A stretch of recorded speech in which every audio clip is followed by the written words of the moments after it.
Hi and welcome back to the channel. So great lighting is fundamental to really good photography, and like most photographers I prefer great natural light when I can get it. But what about when the conditions just aren't cooperating? And that's where artificial light such as these tube lights from Godox come into their own. They can really boost the natural light and give you lots of creative potential. So working as a professional as well, I need to come away with great shots every time regardless of the conditions, and having lights like this can really give me something unique and stand out in a crowded market as well as deliver on the day. So I've got these 4 Godox lights to try out. Thanks to Photo and Video for supplying these. They're probably a bit more substantial than most photographers need, but having the kit of 4 and quite large ones will really enable me to demonstrate what they're capable of. So they're battery powered, they'll run for about a couple of hours, full colour, fully dimmable, controllable by a phone app, so lots of stuff you can do with them. In fact, I'm going to show you 5 different ways you can use these tube lights that you may well not be aware of, so you can make a decision at the end whether you think something like this would be useful to you. Now let's jump into it. So rather than talk about specifications, I want to show you what you can do with these lights. And the main things to know are, don't expect to overpower the sun. They're not incredibly bright, but they do work really well in dim situations or when the light's a bit subdued. The light quality is really lovely, and there is a full range of colour, and the colour I found to be really accurate. They have a built-in battery which will give you around 2 hours of continuous light. And there are also controls on the handle that work really well, and there's quite a well-functioning app. So I'm going to go through 5 of my favourite uses for these lights, and the first one is light painting. To do this you need your camera on a tripod, and you want to get a long exposure, at least 10 seconds, and then just go wild, run around with the light. You can light particular objects in your landscape. With light painting, Photoshop layer skills are an advantage. If you take a background plate, and I'll explain that in a minute, you can paint in the light layers where you want them to appear, and anything that's a bit of an accident, like a bit of light spill where you didn't want it, you can remove that quite easily, and I'll demonstrate this. So the simple way to remove unwanted light from a scene is, I've got my 2 layers here. Here's my background plate, so I've taken a shot on the tripod without any additional lighting, and then on top of that I've taken another image where I've light brushed the tree, but I've unfortunately included some of the light in the scene. So to remove that, I simply go to the layers panel and go down the bottom. One of the icons is add layer mask, and you can see the layer mask next to the layer. Make sure that the layer mask is active, select a brush, and you'll need a fairly soft large brush. Make sure that black is the foreground colour, and if with the mask active you can paint on the scene, and that will paint out that top layer. If you make a mistake and go too far, you can hit the X key to bring white to the foreground colour, and that will paint that layer back in. And using the X key you can go backwards and forwards until you're happy with what you've got. And so there is the finished shot.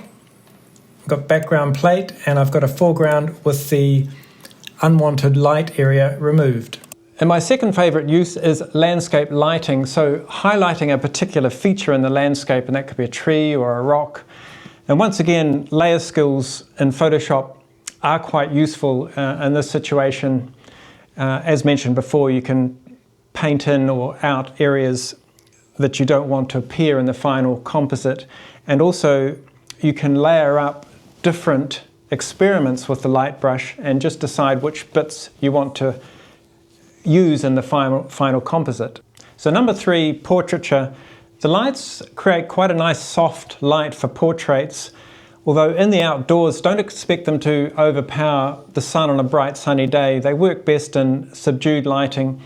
They also work best when they're fairly close to the subject. It's beneficial once again to be proficient with layer masking so that you can take a clean plate and easily remove the lights.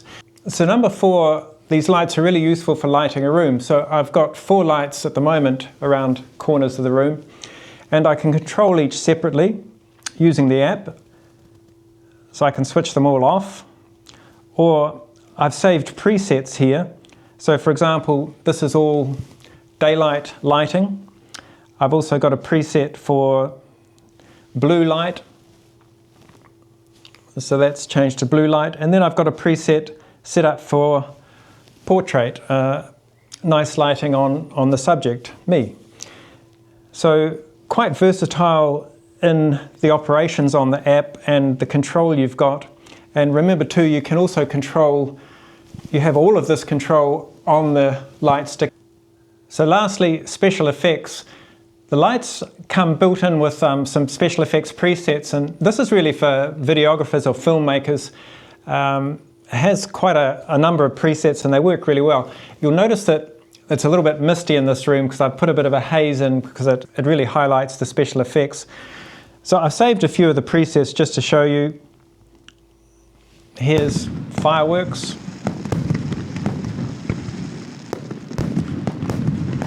We've also got lightning.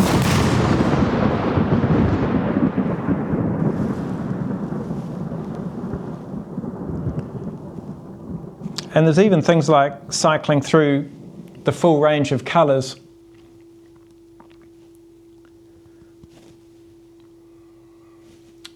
As well as this, there's some standard settings you might use in a film, like the glow from a fireplace, lights from a police emergency or ambulance.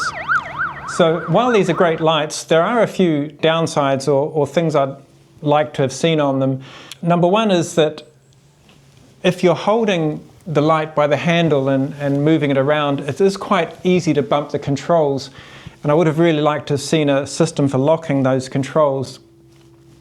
Number two, there's no tripod screw on either end of the light. It would have been really handy to be able to just put the light on a tripod. You can hang the lights from holes in the top and the bottom.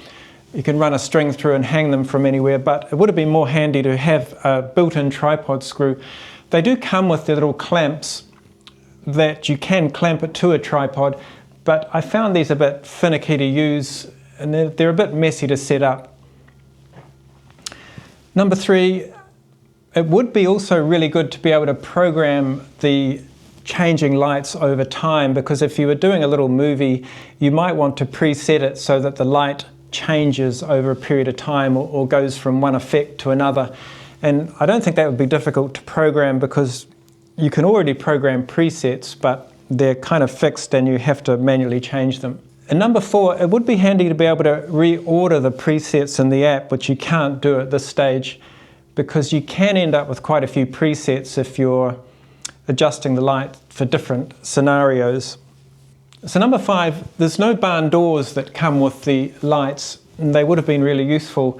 I noticed some lights on the market do come with barn doors, because when you're using these in a scene, you often want to block the light from hitting the camera lens, or you don't want the light to appear in the scene.